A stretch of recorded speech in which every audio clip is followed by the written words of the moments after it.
Okay, Jack the Ripper was an unidentified serial killer active in the impoverished districts in and around Whitechapel in the East End of London in 1888.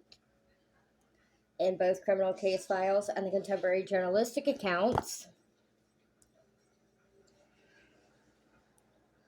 the killer was called the Whitechapel Murderer and Leather Apron. Attacks ascribed to Jack the Ripper typically involved female prostitutes who lived and worked in the slums of the East End of London.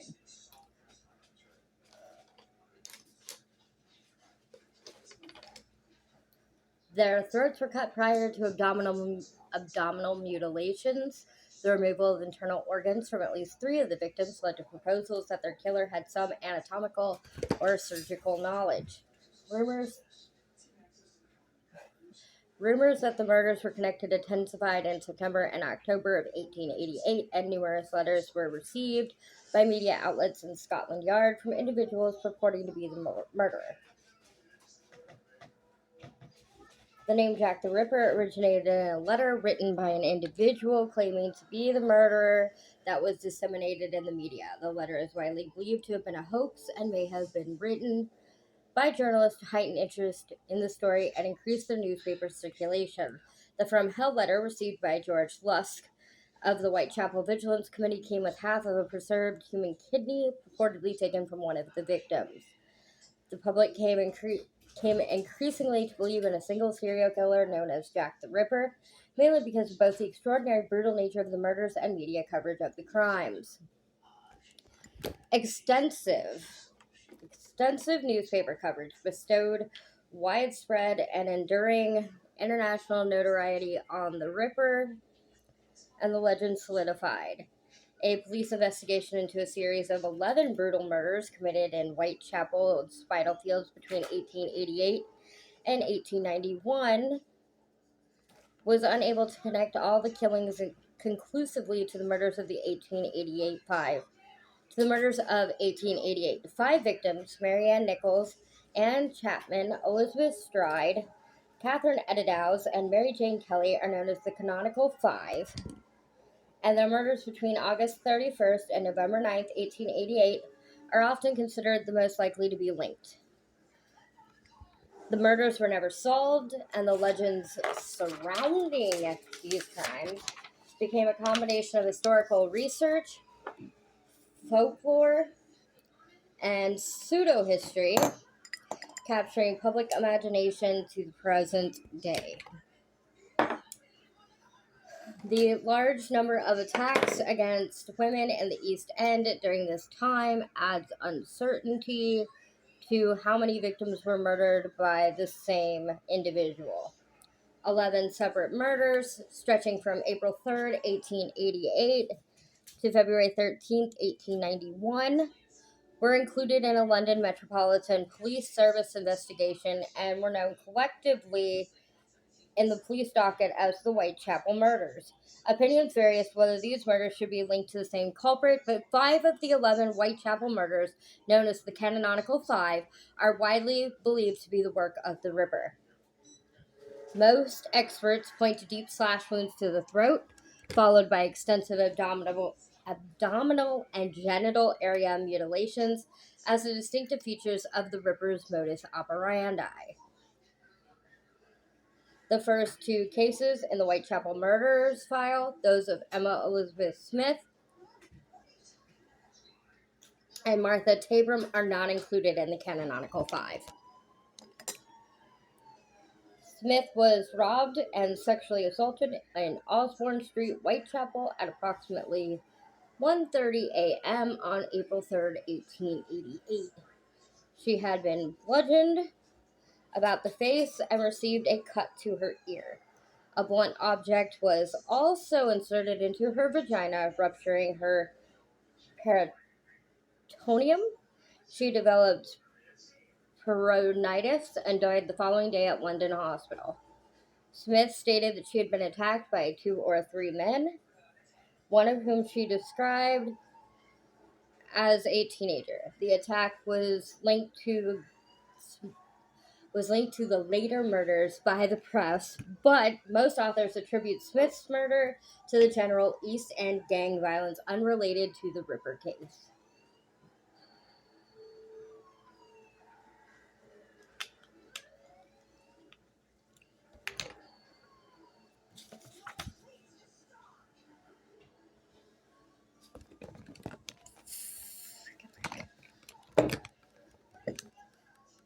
Um,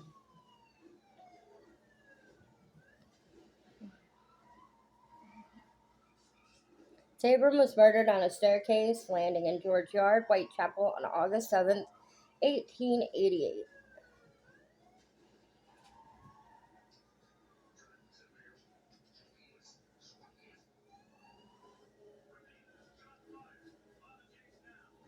She had suffered 39 stab wounds to her throat, lungs, heart, liver, spleen, stomach, and abdomen, with additional knife wounds inflicted to her breast and vagina. All but one of Tabram's wounds had been inflicted with a bladed instrument, such as a penknife, and with one possible exception, all the wounds had been inflicted by a right-handed individual. Tabram had not been raped. The savagery of this murder, lack of obvious motive, and the closeness of the location and date to the later canonical Ripper murders led police to link this murder to those later committed by Jack the Ripper. However, this murder differs from the latter canonical murders because although Tabram had been repeatedly stabbed, she had not suffered any slash wounds to her throat or abdomen. Many experts do not connect Tabram's murder with the later murders because of this difference in the wound pattern. The canonical 5 Ripper victims are Mary Ann Nichols, Annie Chapman, Elizabeth Stride, Catherine Edidouse, and Mary Jane Kelly. The body of Mary Ann Nichols was discovered at about 3:40 a.m. on Friday, August 31st, 1888, in Bucks Row, now known as Durward Street, Whitechapel. Nichols had last been seen alive approximately 1 hour before the discovery of her body by a Mrs. Emily Holland, with whom she had previously shared a bed at a common lodging house in Thrall Street, Spitalfields, walking in the direction of Whitechapel Road. Her throat was severed by 2 deep cuts, one of which completely severed all the tissue down to the vertebrae. Her vagina had been stabbed twice, and the lower part of her abdomen was partly ripped open by a deep, jagged wound, causing her bowels to protrude. Several other incisions inflicted by the same knife. Each of these wounds have been inflicted in a downward thrusting manner. 1 week later, on Saturday, September 8th, 1888, the body of Annie Chapman was discovered at approximately 6 a.m. near the steps to the doorway of the backyard of 29 Hanbury Street, Spitalfields. As in the case of Mary Ann Nichols, the throat was severed by 2 deep cuts. Her abdomen had been cut entirely open, with a section of the flesh from her stomach being placed upon her left shoulder and another section of skin and flesh, plus her small intestines, being removed and placed above her right shoulder. Chapman's autopsy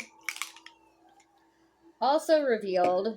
I don't know why I did that. Also revealed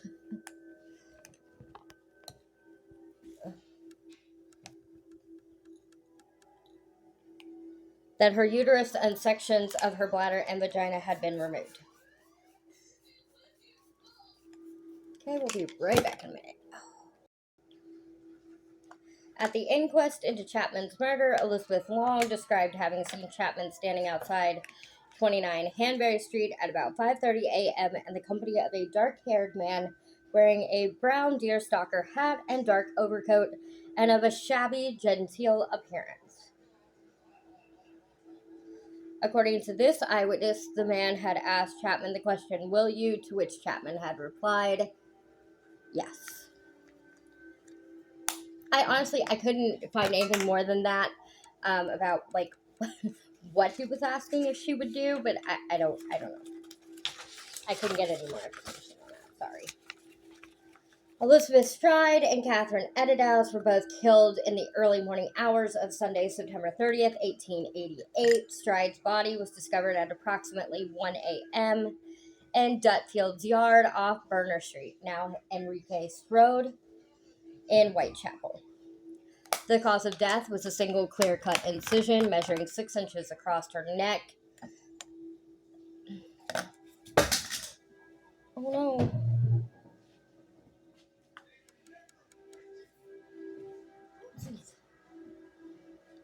Which severed her left carotid artery and her trachea before terminating beneath her right jaw.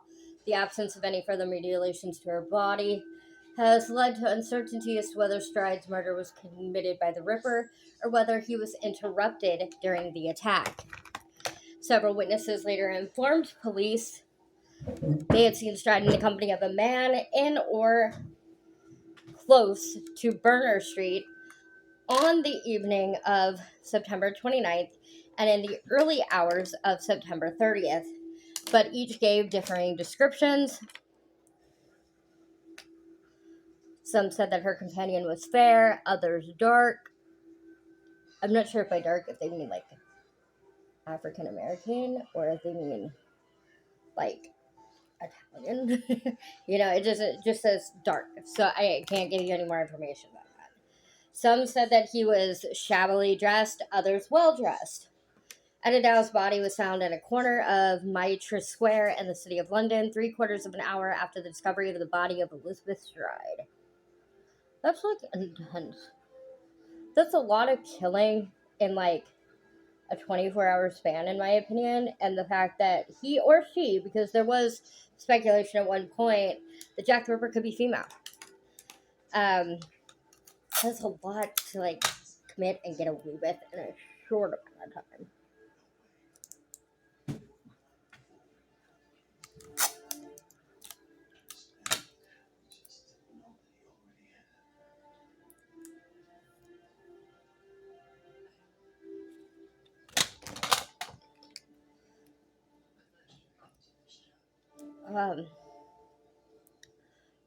Her throat was severed from ear to ear, and her abdomen ripped open by a long, deep, and jagged wound.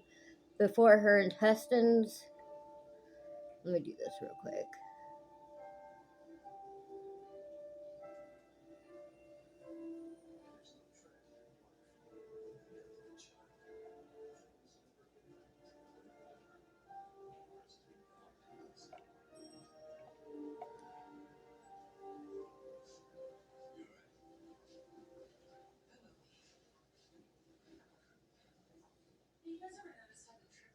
Seems to go so much faster.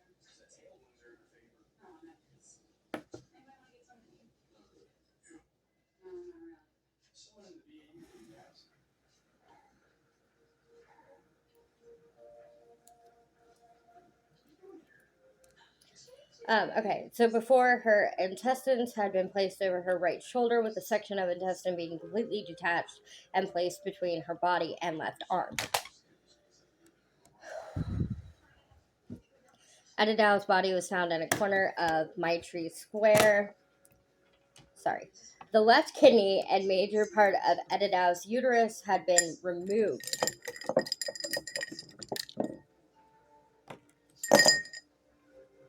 And her face had been disfigured, with her nose severed, her cheeks slashed, and cuts measuring 1/4 of an inch and 1/2 an inch, respectively, vertically incised through each of her eyelids. Sorry if the camera is shaking. I'm on the kitchen table, and this is where we have to put the cat's food so that the dogs won't eat it. So, like, they keep jumping up here to eat, and it's like shaking the whole table. So, sorry.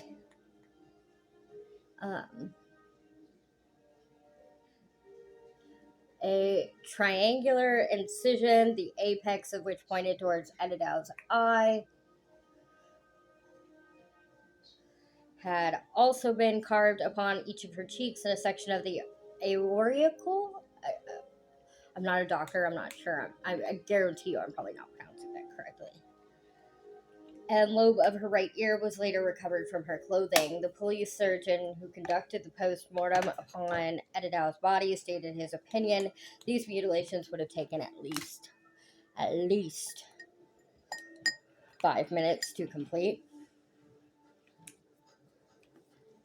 Um, a local cigarette salesman named Joseph Wande had passed through the square with two friends shortly before the murder, and he described seeing a fair-haired man of shabby appearance with a woman who may have been Edidow's. I also want to apologize if I am mispronouncing that name. I honestly cannot sit here and say with 100% confidence that I pronounced every name I say correctly. I'm trying. Lande's companions were unable to confirm his description. The murders of Stride and Edidow's ultimately became known as the Double Event.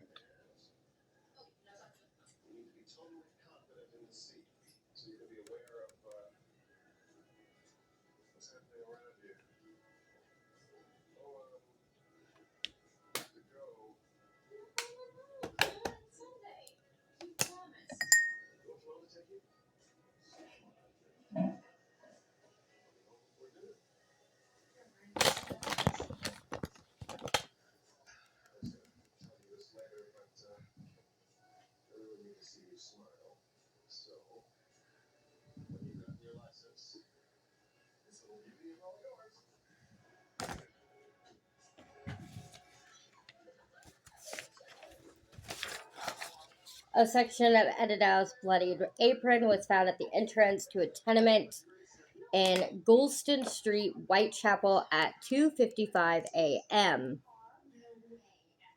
A chalk inscription upon the wall directly above this piece of apron read, "The Jews are the men," quote, "The Jews are the men that will not be blamed for nothing." This graffito became known as the Goulston Street Graffito.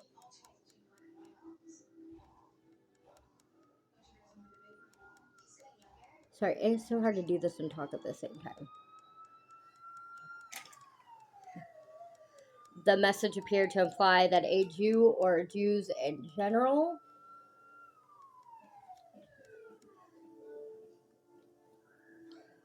were responsible for the series of murders, but it is unclear whether the graffito was written by the murderer on dropping the section of apron or was merely incidental and nothing to do with the case.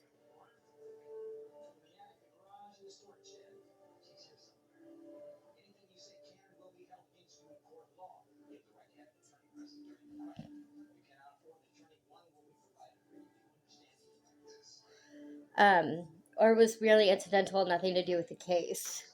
Such graffiti were commonplace in Whitechapel. Police Commissioner Charles. Hold on. No, it's stuck. Okay.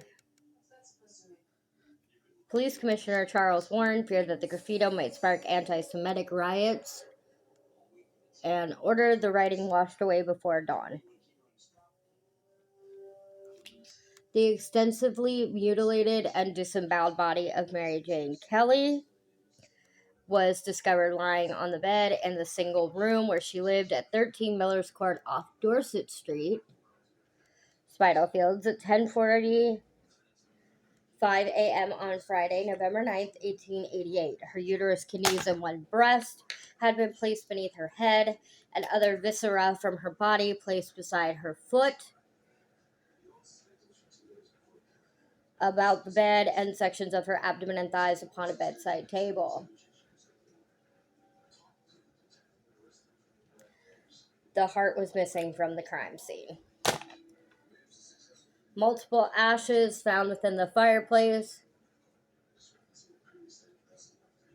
at 13 Miller's Court suggested Kelly's murderer had burned several combustible items to illuminate the single room as he mutilated her body.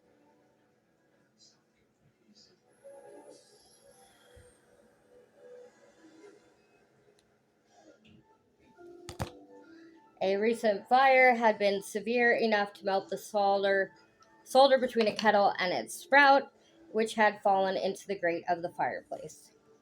Each of the canonical five murders was perpetrated at night, on or close to a weekend, either at the end of a month or a week or so after. The mutilations became increasingly severe as the series of murders proceeded, except for that of Stride, whose attacker may have been interrupted. Nichols was not missing any organs. Chapman's uterus and section of her bladder and vagina were taken. Etta Dow's had her uterus and left kidney removed and her face mutilated, and Kelly's body was extensively eviscerated, with her face gashed in all directions, and the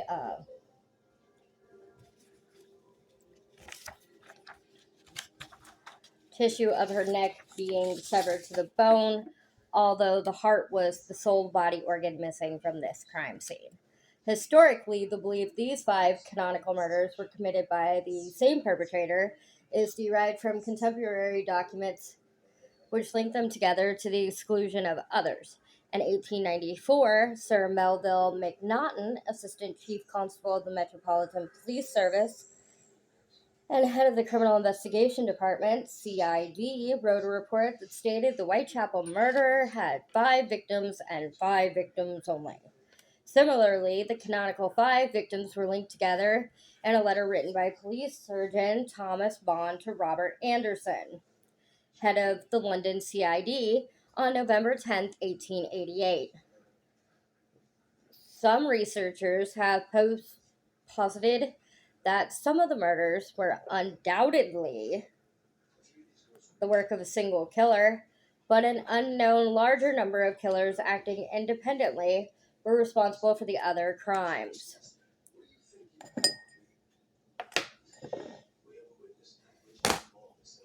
Authors Stuart P. Evans and Donald Rumbelow argue that the canonical 5 is a Ripper myth, and that 3 cases, Nichols, Chapman, and Etta Dow's, can be definitely linked to the same perp, but that less certainty exists as to whether Stride or Kelly were also murdered by the same individual.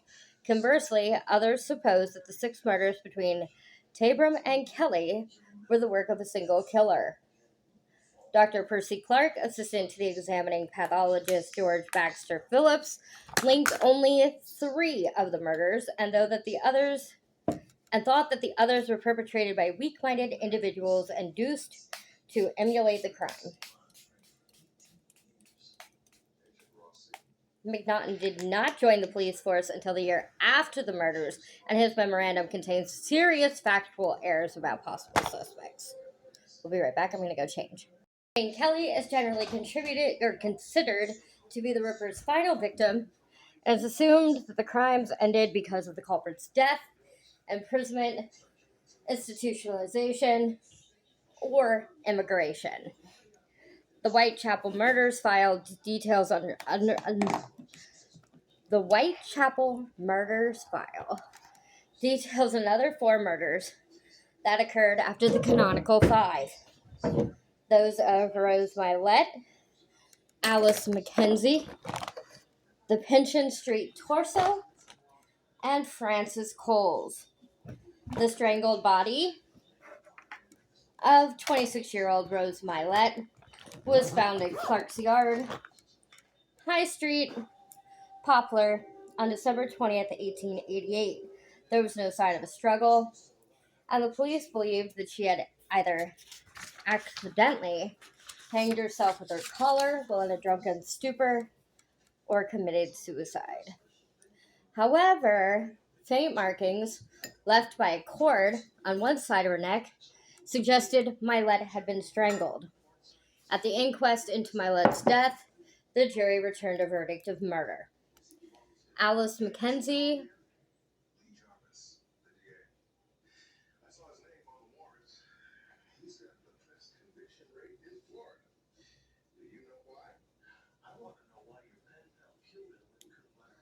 was murdered shortly after.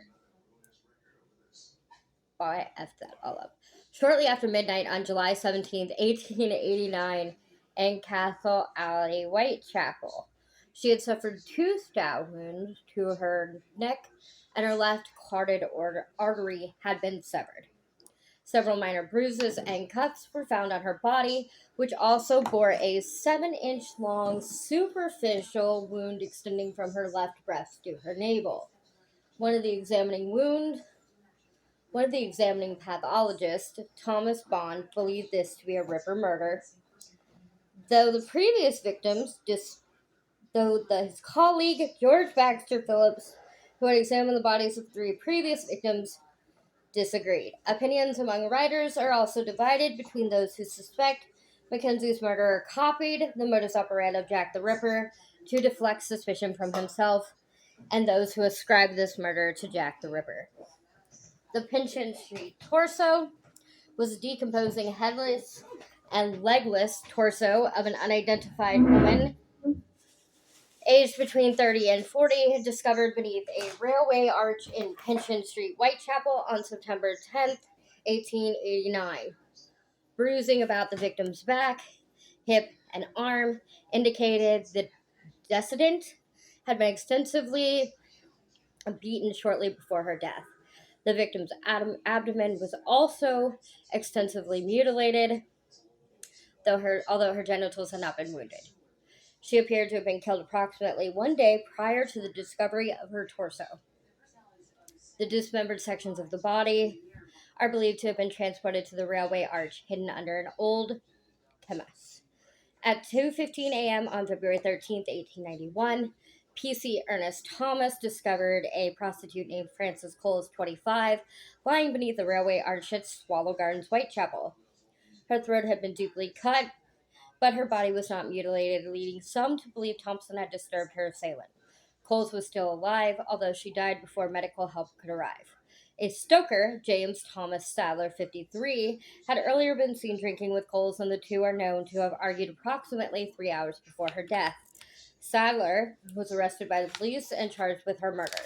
He was briefly thought to be the Ripper, but was later discharged from court for lack of evidence on March 3, 1891. The vast majority of the City of London police files relating to their investigation into the Whitechapel murders were destroyed in the Blitz. The surviving Metropolitan Police files allowed a detailed view of investigative procedures in the Victorian era. A large team of policemen conducted house-to-house inquiries throughout Whitechapel. Forensic material was collected and examined. Suspects were identified, traced, and either examined more closely or eliminated from the inquiry. Modern police work follows the same pattern. More than 2,000 people were interviewed, upwards of 300 people were investigated, and 80 people were detained. Following the murders of Stride and Eddowes, the commissioner of the city police, Sir James Fraser, offered a reward of £500 for the arrest of the Ripper. Butchers, slaughterers, surgeons, and physicians were suspected because of the manner of the mutilations. A surviving note from Major Henry Smith, acting commissioner of the city police, indicates that the alibis of local butchers and slaughterers, were investigated, with the result that they were eliminated from the inquiry. A report from Inspector Swanson to the Home Office confirms that 76 butchers and slaughterers were visited, and that the inquiry encompassed all their employees for the previous 6 months. Some contemporary figures, including Queen Victoria, thought the pattern of the murders indicated that the culprit was a butcher or cattle drover on one of the cattle boats that plied between London and mainland Europe. Whitechapel was close to the London docks, and usually such boats docked on Thursday or Friday and departed on Saturday and Sunday. The cattle boats were examined, but the dates of the murders did not coincide with the single boat's movements, and the transfer of a crewman between boats was also ruled out. At the end of October, Robert Anderson asked police surgeon Thomas Bond to give his opinion on the extent of the murderer's surgical skill and knowledge. The opinion offered by Bond on the character of the Whitechapel murder is the earliest surviving offender profile. Bond's assessment was based on his own examination of the most extensively mutilated victims and the post-mortem notes from the 4 previous canonical murders. He wrote, all 5 murders, no doubt, were committed by the same hand. In the first 4, the throats appear to have been cut from left to right. In the last case, owing to the extensive mutilation, it is impossible to say in what direction the fatal cut was made, but arterial blood was found on the wall and splashes close to where the woman's head must have been lying. All the circumstances surrounding the murders lead me to form the opinion that the women must have been lying down when murdered, and in every case, the throat was first cut.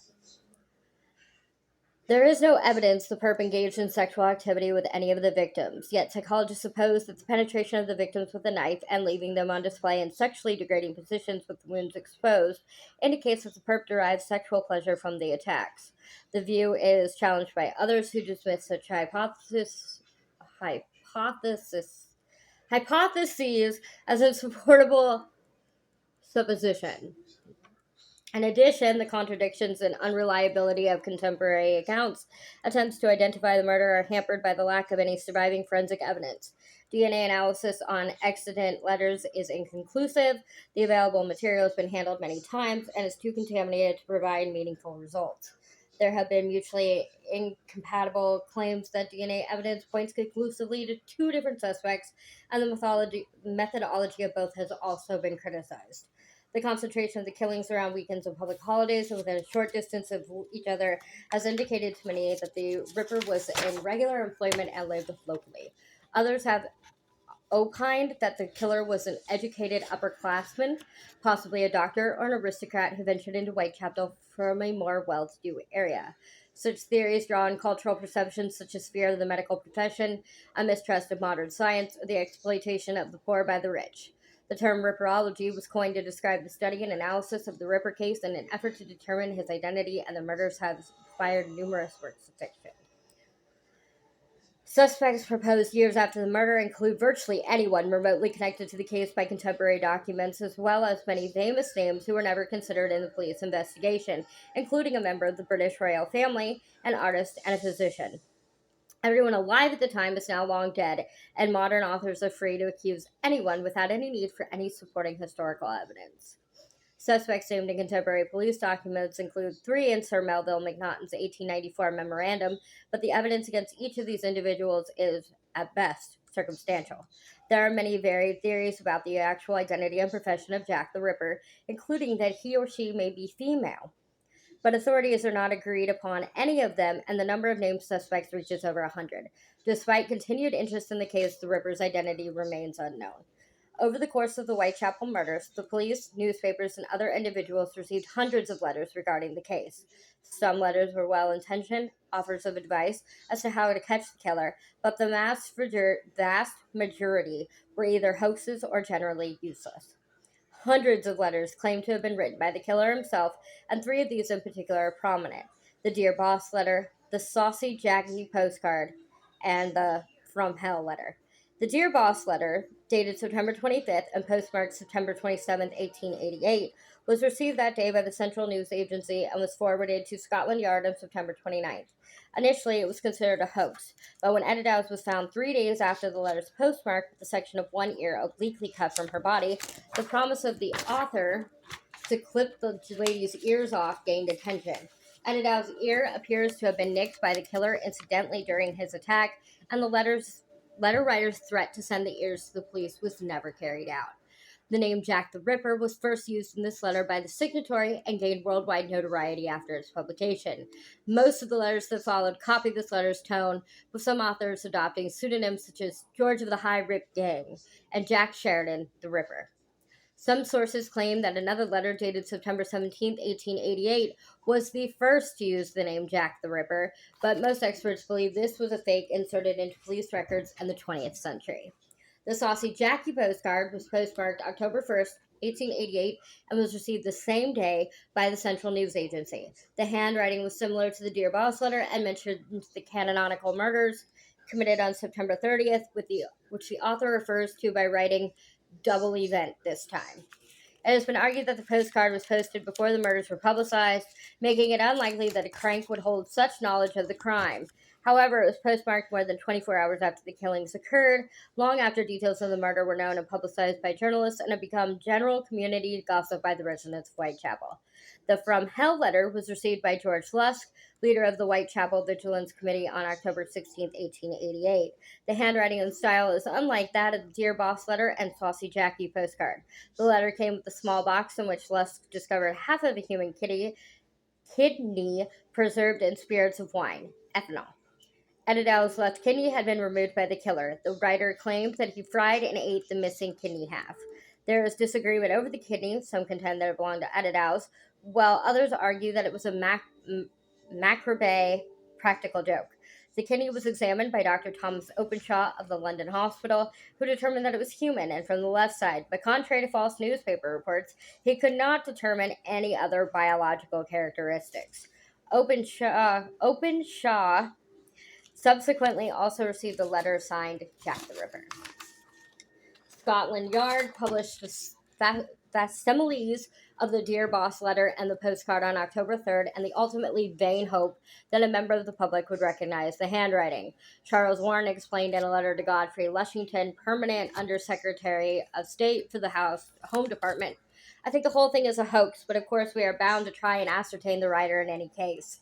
On October 7th, 1888, George R. Sims in the Sunday newspaper Referee implied scathingly that the letter was written by a journalist to hurl the circulation of a newspaper sky high.